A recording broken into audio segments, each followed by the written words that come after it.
settle in, feel your contact with the floor. As you rest, whether on your back or your side, but we will go to the side right now, see if it's comfortable enough to do your scan that I will talk you through from your back.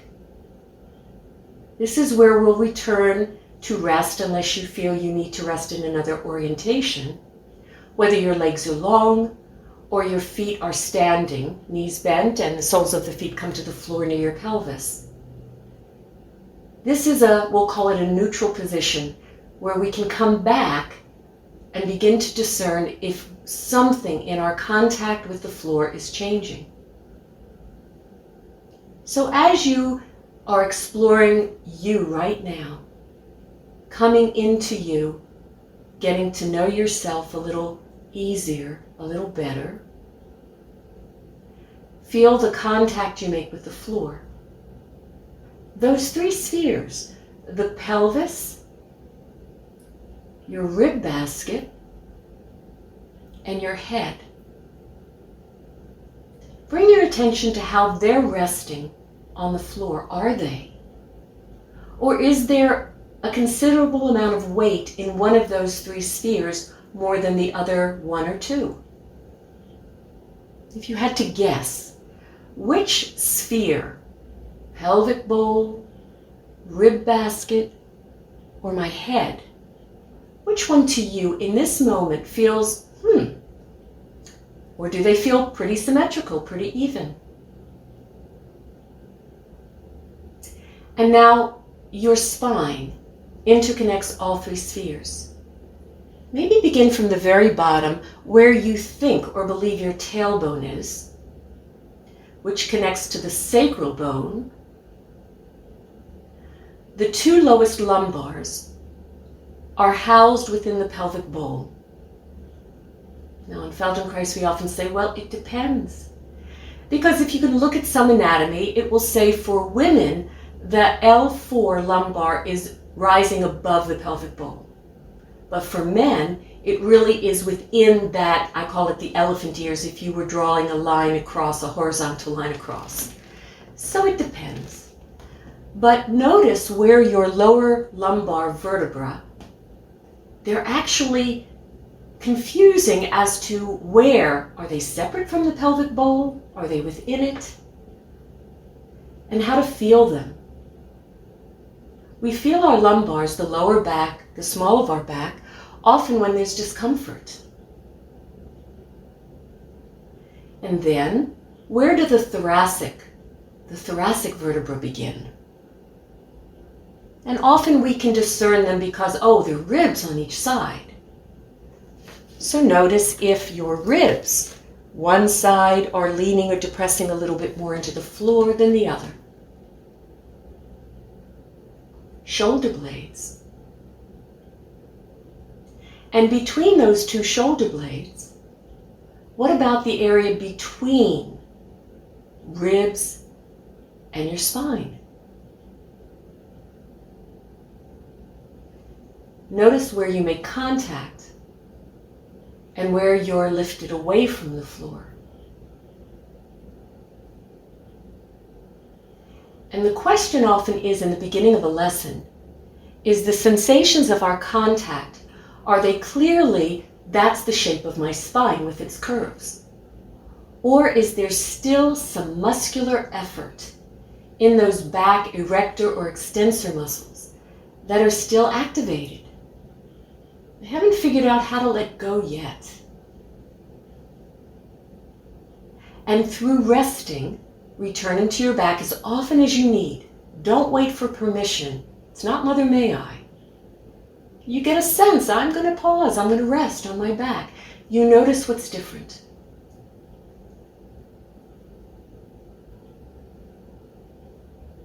Listen to your breathing. And as I suggested listening to your breathing, did you notice that you did something? Did you breathe deeper? Or hold for a moment?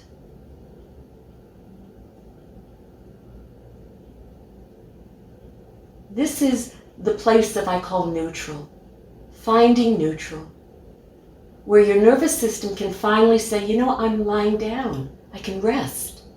So I can release slowly some of that unintentional work.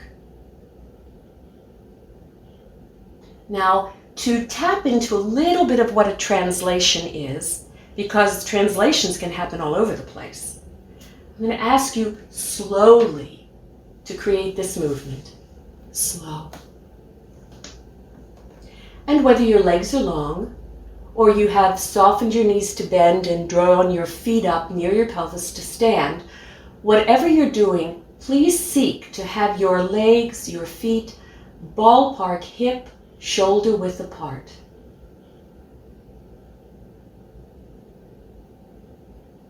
And always notice your comfort.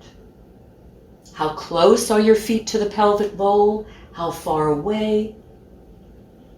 We often speak about the legs in the vertical. So what does that mean? It means from your heel through the 2 foreleg bones into the knee. It's pretty vertical, pretty 90-degree angle, straight, vertical to the floor. But you never strive to do it. Where is there a sense of balance? And now slowly, easy, can you begin to take the bottom part of your jaw, it's called the mandible, and just slowly, as if you had a little bit of an overbite, begin to direct your chin or your lower jaw forward towards the ceiling a little bit, and then bring it back. And just listen to how you breathe. After you bring the jaw back to where it rests, you do it again. And feel that as you take the lower jaw, the chin, as if an overbite forward towards the ceiling, what do you notice in your neck or in your chest? And did you do a really big movement and heard a little bit of what we call crepitus or crickling in your jaw joint? So you just reduce it. You get familiar with what is this movement of taking my jaw a little forward and then let it go. And maybe take a hand and place it behind your neck. And the neck spans from the nape of your neck down where you start to hit your shoulder blades on each side, as well as all the way up to your skull and deep within your skull. So anywhere with there, no massaging, no pokey, but just your hands have so many sensory nerve endings to give you information. Feel what you feel behind your fingers as you bring your lower jaw forward to the ceiling, and then you drop it back. You just feel what that's like. It's connected. And how far through you do you feel this connection? And now there's a question. As you do it, is there a bias? Meaning, do you sense that one side of your jaw is going forward a little bit more than the other? You could think about the side of your mouth you normally chew to. Those muscles are a little stronger. In fact, the strongest muscles of the entire body are the masseters that connect the upper portion of the jaw, it's called the maxilla, the skull, to the lower, the mandible. But then there are 2 other muscles that also help the jaw chew.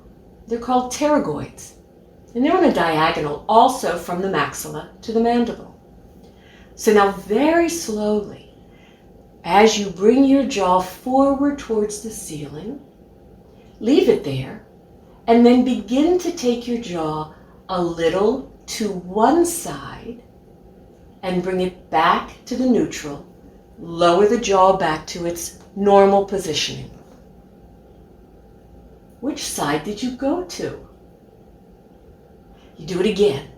You bring the jaw forward, and then coming forward is also called a translation. because you're keeping the jaw basically in that same plane, forward and back. But now you're also translating it, once you've brought it forward, a little to one side. And do less instead of more. And then come back into the neutral, pause. The next time you go to do that, compare going, once you've taken the jaw forward towards the ceiling, compare going to the other side, the one you didn't choose. Notice why you chose the first side. Was there more of a pull or an availability? And this other side, not so clear. Listen to your breathing or your eyes. What do your eyes do when you do this? But it's the lower jaw in relationship to the upper portion of your skull. So if you sense, oh my gosh, I'm rolling my head, then put a hand on your forehead to constrain it gently, not a lot of pressure. Just to feel as you take your lower jaw, the mandible, forward, you then are going to take it, think of like an old-fashioned typewriter, a little to one side, back through the middle, and then to the other side. But it's the lower jaw in relationship to the skull. And you can always do a smaller amount. Tension someplace will be an indication you're working harder than you need to. You can dream it. And this is part of an exploration in translations. That is a theme that often when someone is telling me they have TMJ concerns, and everybody does to one degree or another, we play with these movements, smaller and smaller. And then let that all go and just rest. And notice if something in your contact with the floor from that little exploration with your lower jaw has changed. Is something softer into the floor or not? So that was a translation in two different directions, forward and back, as well as side to side. Very slowly, as we will alternate sides, please soften your knees to bend, bring your feet to stand.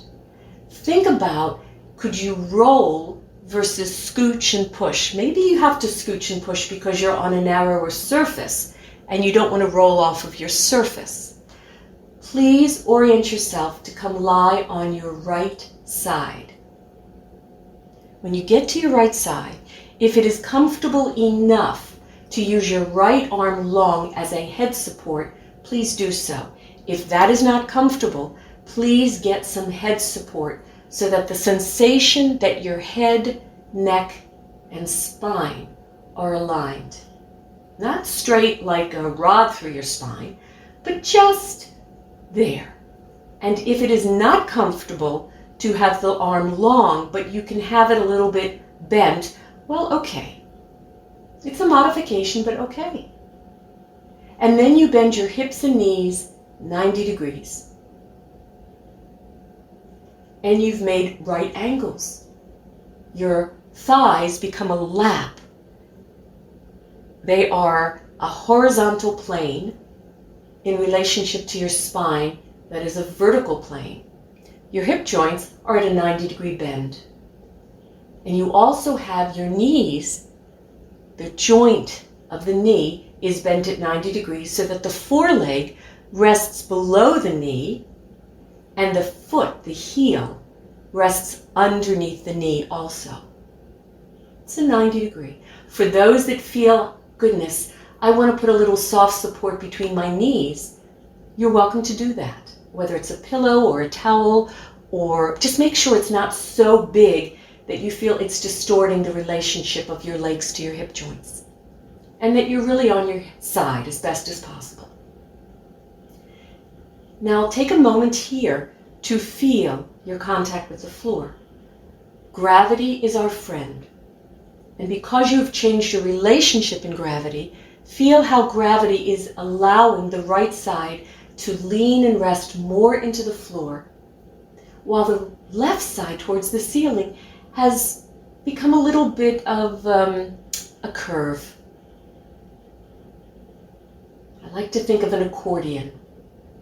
And an accordion in German means harmony. So listen to the harmonic relationship between your right ribs on the floor and the left ribs towards the ceiling. And now in this orientation, can you go back to that scan of finding your tailbone?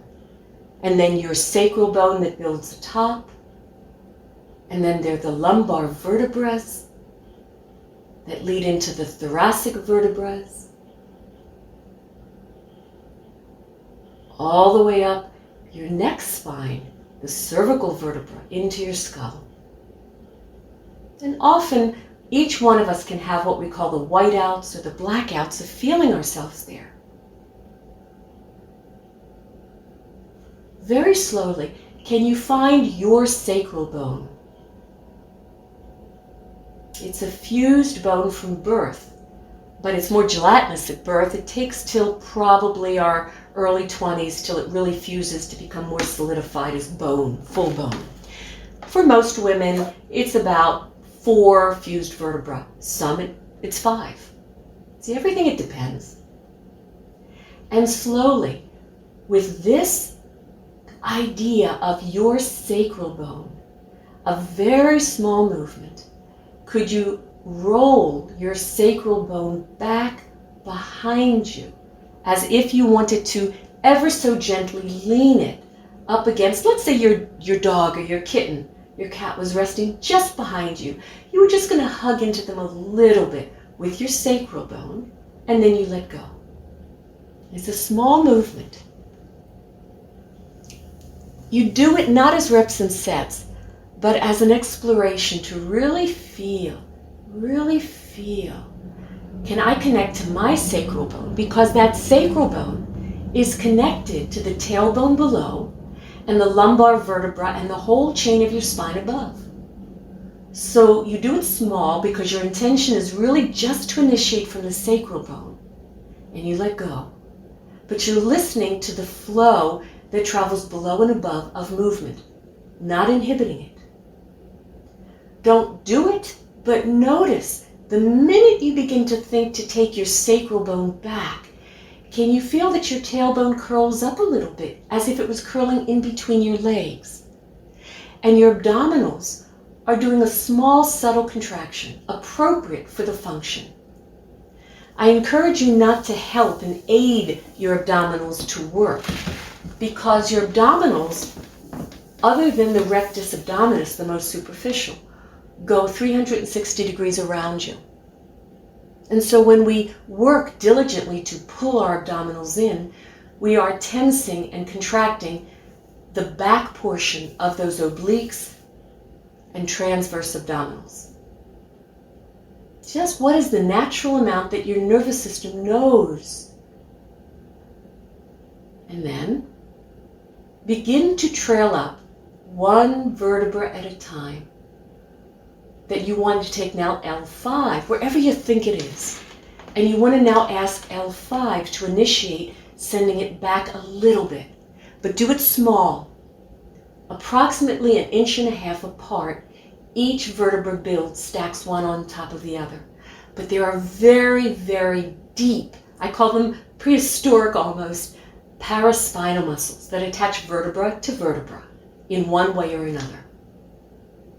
And so if you make too big of movement, you're not really initiating from that one vertebra.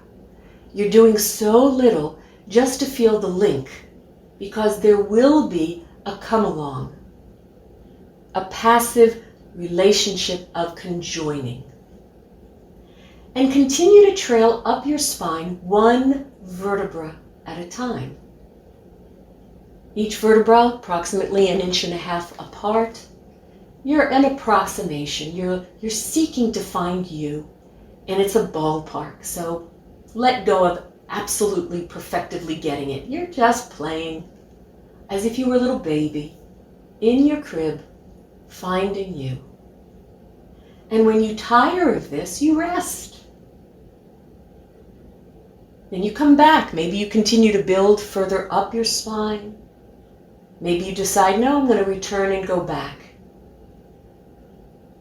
I often suggest that the minute areas get cloudy, I'm not so sure, notice if something tenses, your breath, your eyes.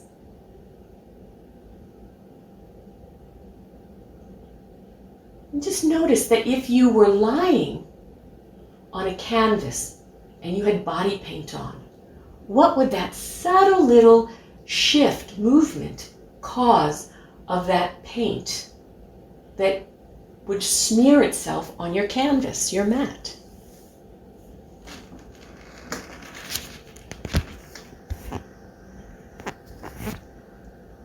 And now wherever you are, just pause and rest for a moment. If you've turned to your back but you want to explore a little bit there, you can do the same exploration. Just notice that the relationship to your head will be different.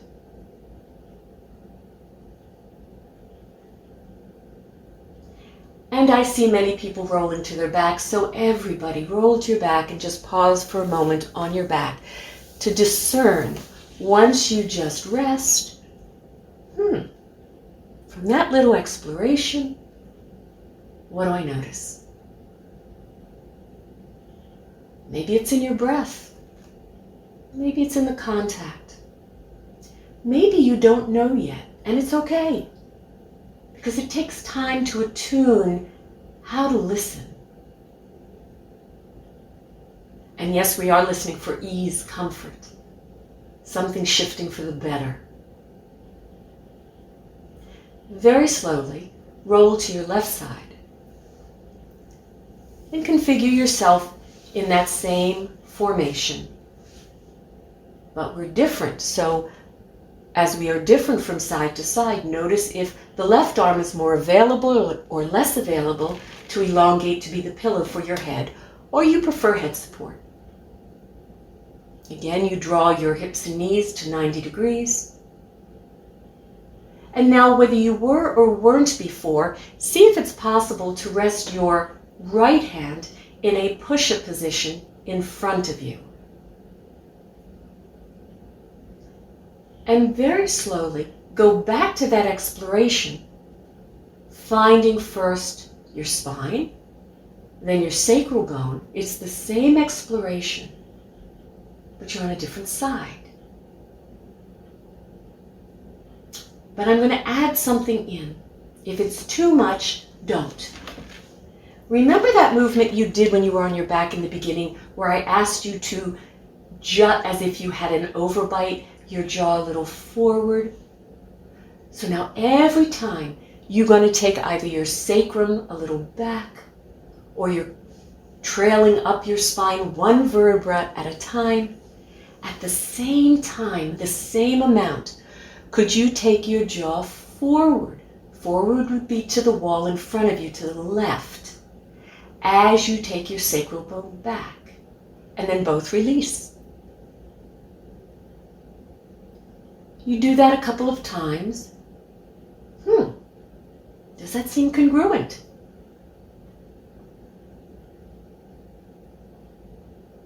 And then you begin to build one vertebra at a time, still taking that vertebra, the spinous processes, back a little bit.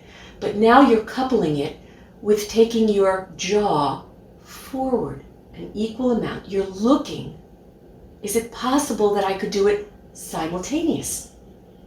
Or do you notice, one's playing catch up? If it's difficult to have the palm in a handstand, you can make a fist.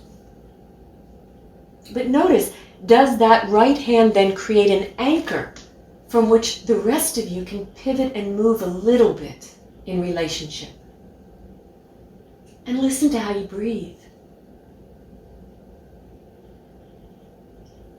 And just feel, is it seeming incongruent or congruent when I take a vertebra back, but my jaw goes forward?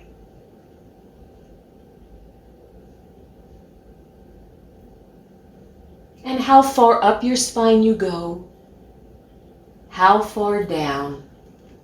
You can play in a small range, but the minute you start to feel, well, I'm going further and further, but you're getting lost, come back. Or each explorations after you've paused, you can pick up where you left off. There's so many ways to give you your flexibility, where it's easier for you to learn something. And I often share, start where it feels simpler, easier. I can find it more. Then that will be a template, so to speak, that awakens your brain when it's not so clear how to find those vertebrae. And then slowly leave that alone and roll onto your back.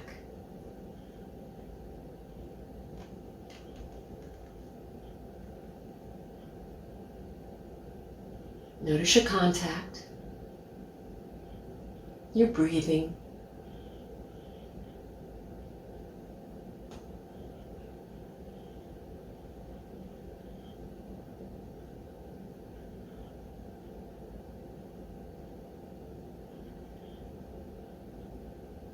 And when you've discerned what it is you're noticing, then please roll onto your right side again.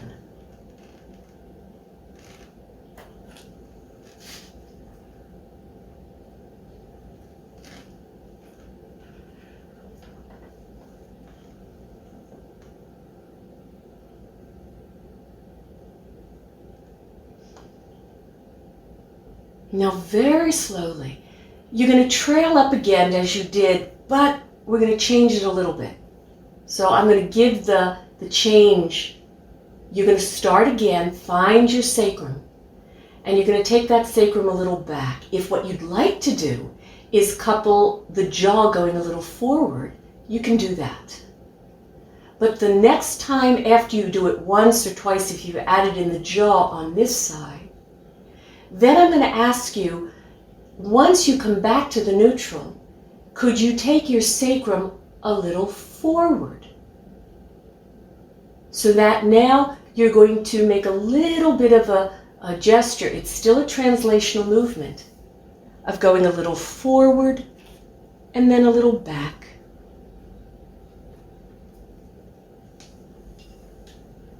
And keep it small. Now here it's really essential. You'll notice that as you take the sacral bone a little back, and maybe at this point you're having your lower jaw come a little forward, that the abdominals we spoke will naturally do a little bit of their own passive contraction. You don't help. But please, if there is a propensity to want to hold your abdominals, please let them soften, so that as you think to swing the sacrum an equal amount a little forward, your belly softens. And you might notice that if you are exploring taking your jaw a little forward as you take the sacrum back, notice what your jaw wants to do when you swing the sacrum a little forward. Whatever the amount is you're taking the sacral bone a little back would be the same amount you take it forward. And listen to the relationship that trails below in the tailbone as well as upward into the lumbars. Then move to the next vertebra, L5. First go back. Maybe at that point you jut your jaw a little forward, equal amount, simultaneous. If that's too much, let it go. And then as you come through the neutral, allow that vertebra to come a little bit forward, a little bit, and free the belly. Don't push the belly out, just release holding it. You might also listen to how you're breathing when you do this. Is there a moment you would choose to initiate exhaling and another one to inhale? Just notice versus thinking something is correct and you should be doing one way or another. And continue to trail up your spine one vertebra at a time. First explore repeating on the right side, the going back with that one vertebra. That's your intention. All you need to do is set your intention. and your nervous system will help find it. And whether you choose to add in the jaw going a little forward as the vertebra goes back, you relinquish that movement as the vertebra comes back to its neutral. What would you want to do if you wanted to do something in your jaw when you took that vertebra forward? Forward means towards the right. Back means behind you towards the left. And trail up your spine this way. Now we're coupling a little bit of the folding, the rounding, and then the reverse. For those that are observing, you need very soft eyes because it is a very subtle movement. But allow your eyes to really see softness and subtle movement. And if I said, what kind of creature does this awaken in your brain?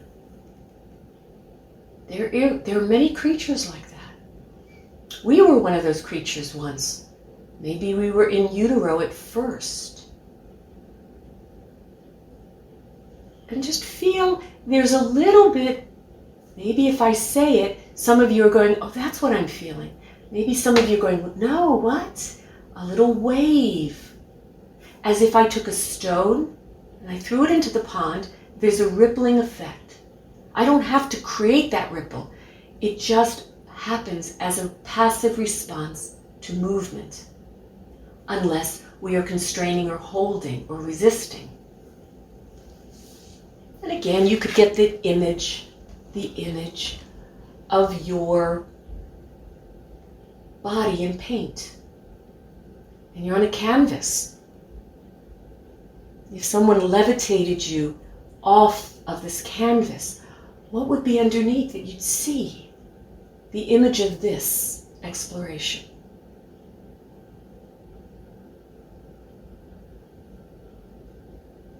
And then slowly let that go. And can you unfold yourself? Which way would you move your vertebra? Which way, if you wanted to unfold and roll to your back and rest?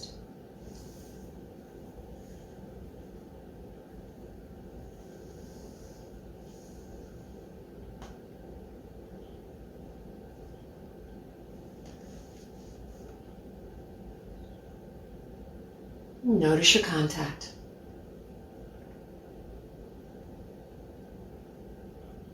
Legs spread comfortably, hip shoulder width apart. If feet are standing, seek what is hip shoulder width apart.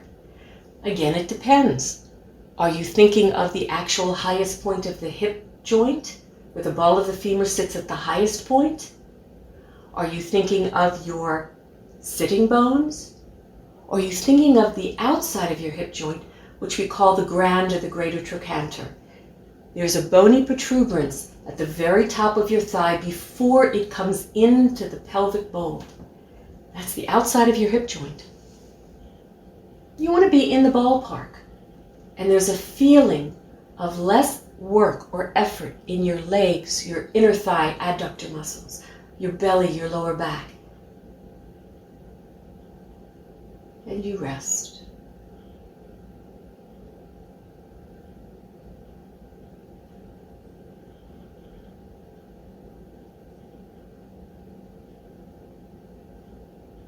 Now I'm going to tie in a little bit of what we had done previously this week. It's okay if you weren't here. But let's go back because there have been some people that have come in a little late and I want to bring them into these movements. So we're on our back now. You can have your legs long or your feet standing. I'm going to give you the choice. I do think that sometimes it is easier when the feet are standing. And so I'm going to suggest that. Because when learning is new, why make it harder when it can be easier?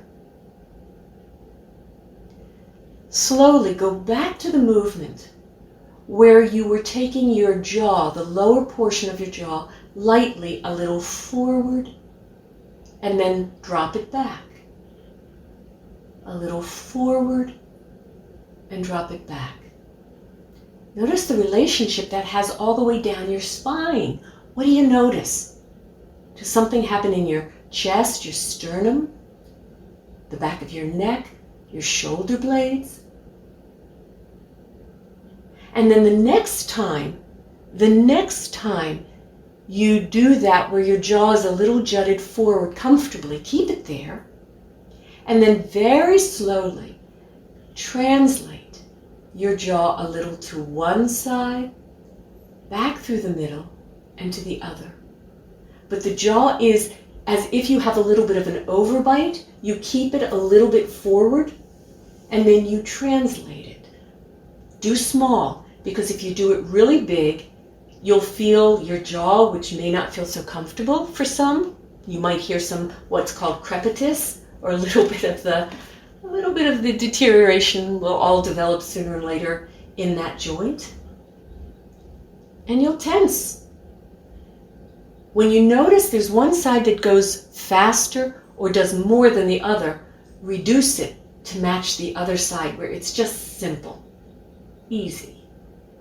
You don't tap into the limit. You're shy of it. Just to find where that ability to swing your jaw slowly from one side, like a pendulum almost. And then pause that. And can you only imagine what I'm going to suggest next? So when we first started these themes, there was the translation of one vertebra instead of forward and back, which is what we were doing right now, a little from side to side. So you're lying on your back and your feet are standing. Chances are you really feel your sacral bone resting comfortably on the floor. And just above the sacral bone, still within the pelvic bowl, is L5. See if you can find L5 and just a little bit, teeny weeny, translate it or swing it ever so small, a little to one side, back through the middle. If that's new to you because you haven't been in the lessons, do that a few times until you go, okay, do less. I can just have an intention trying to figure that out. And then explore also swinging it to the other side. For some, this is brand new. So you go slow. And then you're going to trail up your spine, one vertebra at a time. Listening. There's a little bit of a swing or a sway, but do it small so that you're really intending that one vertebra you're thinking about. You're hoping, can I find it? It's okay if you're in the ballpark, it's not absolute. You just feel one vertebra will have more, I'm going to say advantage, ease, to swing in one direction than it does to the other. If there's any concern, any discomfort, even notice if you imagine if you're holding your breath. It's a dream, like make-believe. And for those that are a little bit more, okay, I've been playing with these themes, and you would like to add this in, please bring your jaw a little forward as if you're jutting it a little forward. It's translated forward towards the ceiling. And then to the side you direct the vertebra a little bit. That same little bit you translate your jaw to the same side. Then it both comes back to the middle. And then you translate that vertebra to the other side and you translate your jaw. If that's more than enough for you because it's like, oh, it's too much, just do the translation of the vertebra or do the translation of the jaw.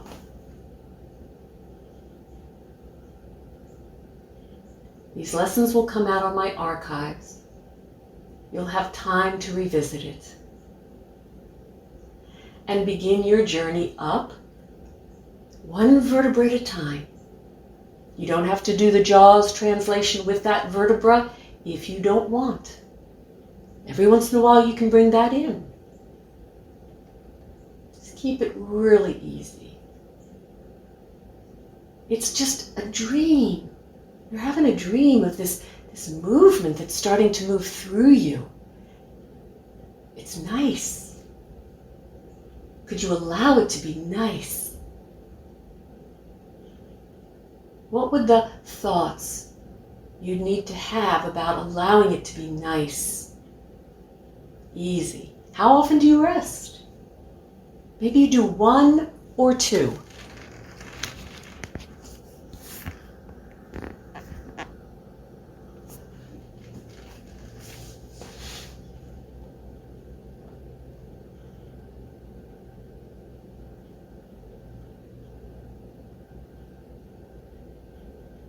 What's the difference now that you're going a little translational from side to side? What happens, although very small, in the ribs? Remember the word for accordion in German, the translation means harmony. What is the harmonic relationship in your ribs as you start to trail a little further up? Is one side beginning to fan apart a little bit and the other one accordioning together, coming closer? The relationships of you in movement. But you keep it small enough that it's still in the same plane of movement. You're on the floor right now, so we'll call it the floor plane, just to keep it as simple as possible. And then leave that all go and just rest. Rest on your back.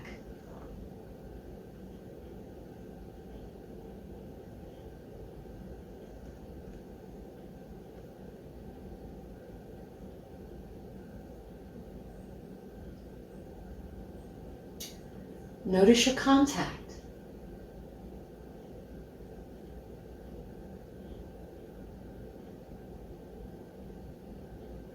The hips, if you were going to be measured for a beautifully tailored suit, who wears them now? But let's just say I still like a tailored look, but I want it really comfortable. I'm broad. I want it to look good, but I don't want to feel squeezed in. What would the measurement be that the seamstress or the tailor would take around my shoulders and around my hips? Can your feet be that wide, whether standing or legs long? Sometimes we need to use another sensory cue, visual, because we're feeling our patterns, our habits, which feel normal, and they are. But let's feel something else that might be in a realm of physics, a little bit more efficient. And it depends. It depends. Depends on what I want to do. And slowly, I'm going to give you the option. Which side would you like to roll back to? Your right or your left? Please choose a side. And roll to that side.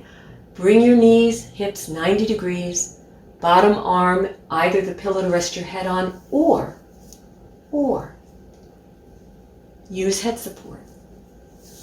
Place the top hand in a push-up position on the floor.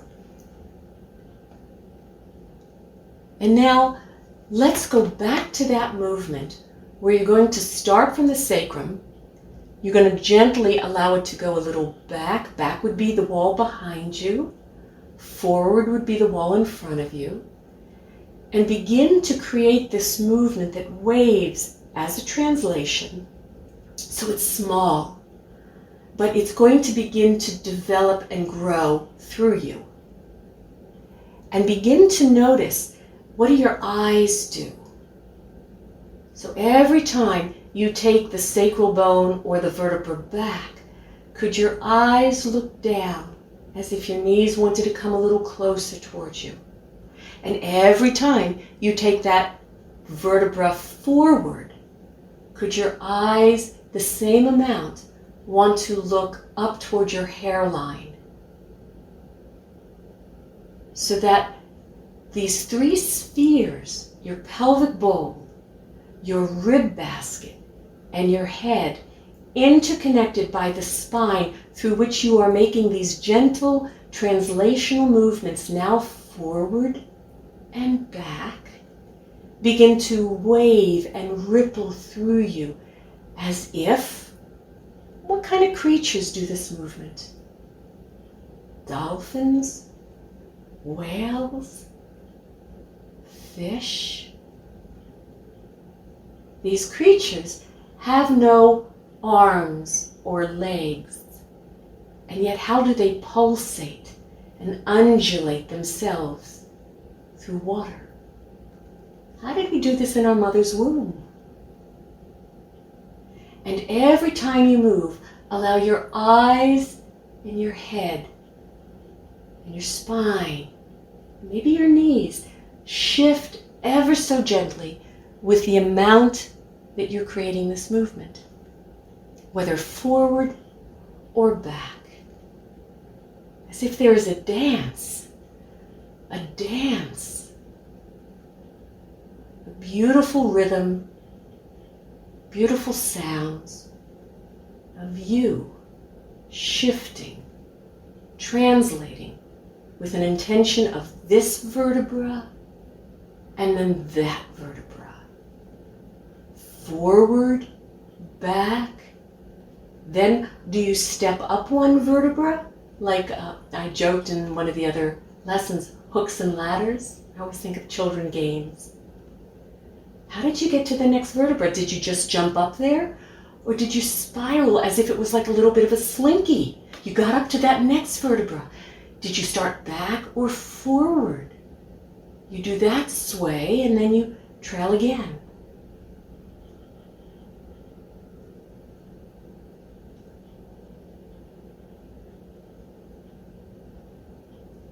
You play with it. Enjoy it.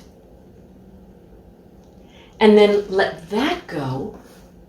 Unfold yourself to roll on your back and rest a moment.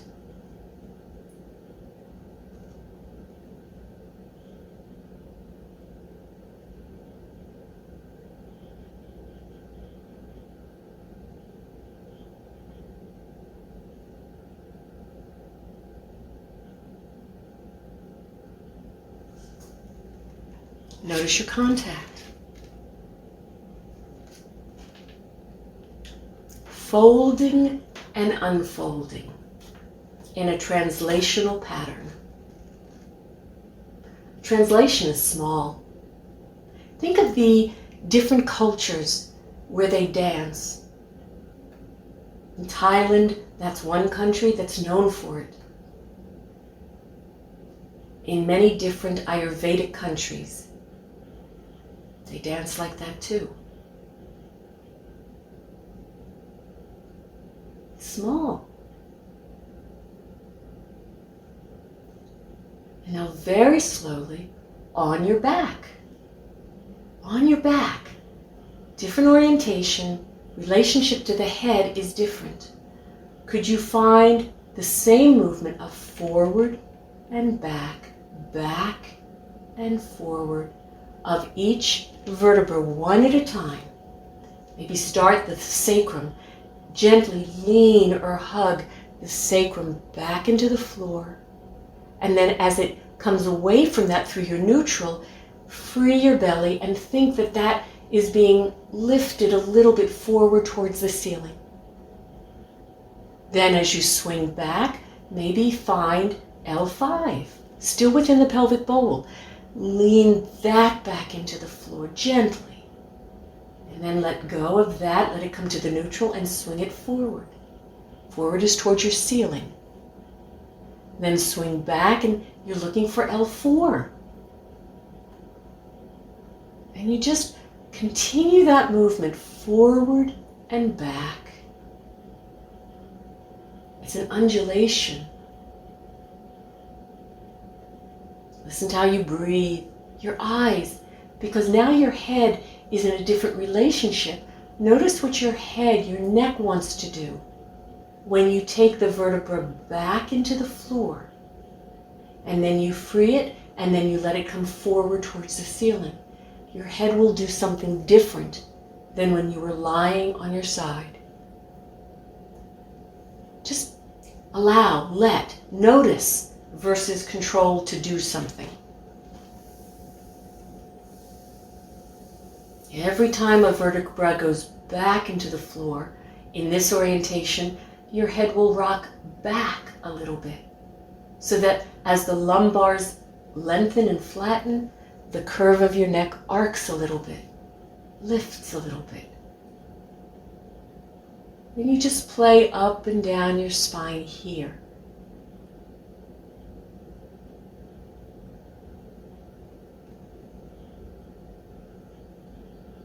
That's it.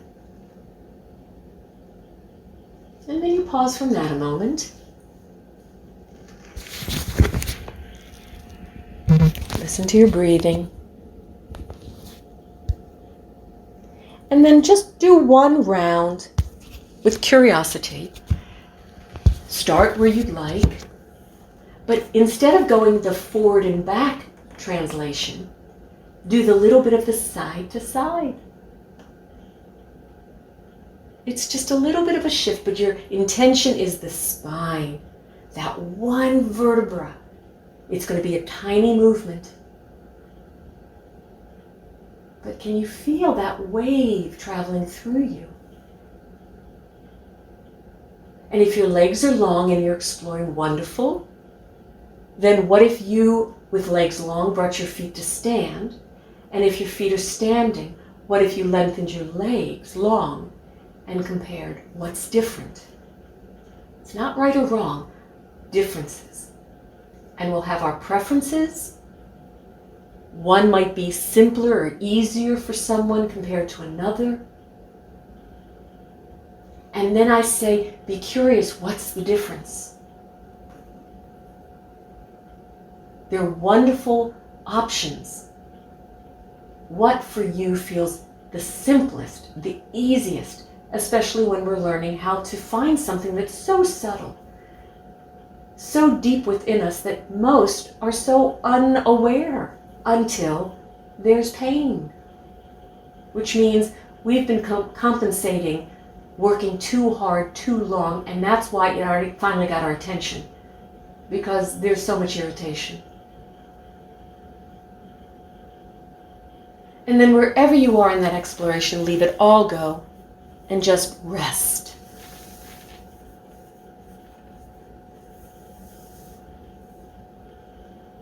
Listen to your breathing. Can you remember back to the very beginning? When you first lay down, and I suggested noticing the three spheres, your pelvic bowl, your rib basket, and your head, and your entire spine that interconnects all three.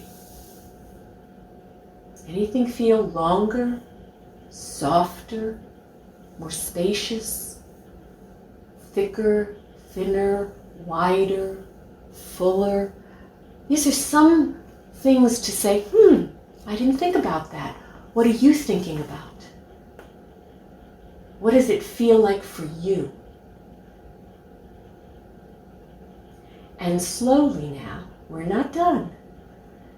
How would you think first before you do it to transition yourself from lying here luxuriously, listening to your breathing, to transition yourself to come to stand? Go slow, so that at any moment you notice you tensed your eyes, you held your breath, you braced, you stop. Start again. Don't push through to just get over it. That we do in a moment of survival. But you're in a moment of learning now. So honor, ease, fluidity, and slowly come to stand.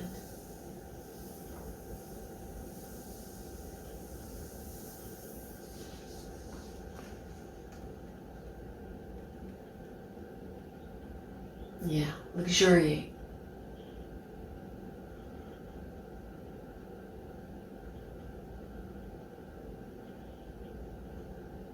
Now when you come to stand, I'm going to give you a specific position to stand in.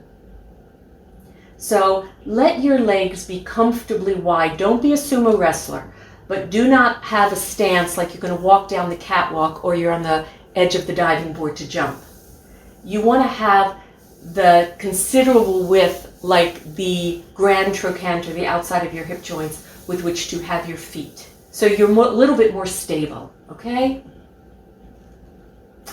And now, this is what I'm going to suggest. So, like a hydraulic, you have ankles, knees, and hips. Can they bend equally but in the opposite direction? So that you can fold over and place your hands on they're the very top of your knees to your thighs. You're not on the knees. You bend your knees. The knees have got to bend forward. The hips, the tush has got to bend back. And you rest your hands on the tops, I'm going to say the very bottoms of your thighs at the tops of your knees, as if you were going to sit back on the commode or a stool. Now you have to find, your knees need to be positioned. Think of where your third toe is on each foot. The knees are going to be shining the light over the third toe. Look for that trajectory. Soften your head, soften your mouth, soften your eyes. Could you please go into that undulation movement you did on the floor? Take one vertebra back and then forward. And then trail it up, back, and forward. And notice every time you take that vertebra back, let your eyes look down. Your head will soften to fold. And then slowly, as you allow that vertebra come through the center and it goes forward, your chest, your sternum comes forward, your head, your eyes, but don't come totally up.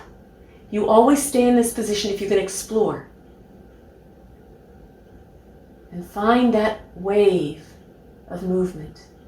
The more you can let the pelvis go back, the more the knees can bend forward.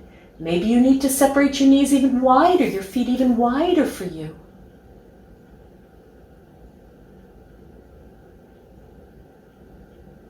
And find that the head, these three spheres, your pelvic bowl and your head, are going to do the similar thing of folding. Your spine, your chest, that is going to do something different. And make your wave from your pelvis up. Your belly will do its passive contraction and free the belly. As if you're doing a dance in this forward and back transitional plane. And then when you've had enough of that, let it go and just come to stand. Give it all a rest. But now you're resting in the vertical. Your feet underneath you. Where's your pelvis? Where's your chest? Where's your head? Where do you look? Are your eyes on your horizon? And do you remember that little translational side to side?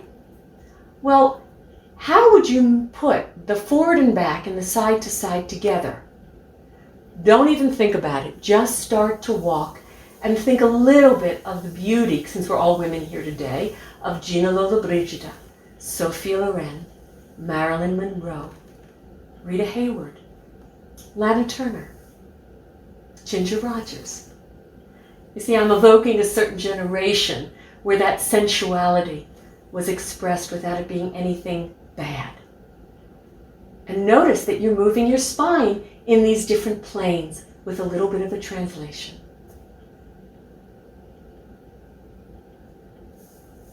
A lovely week of learning translations.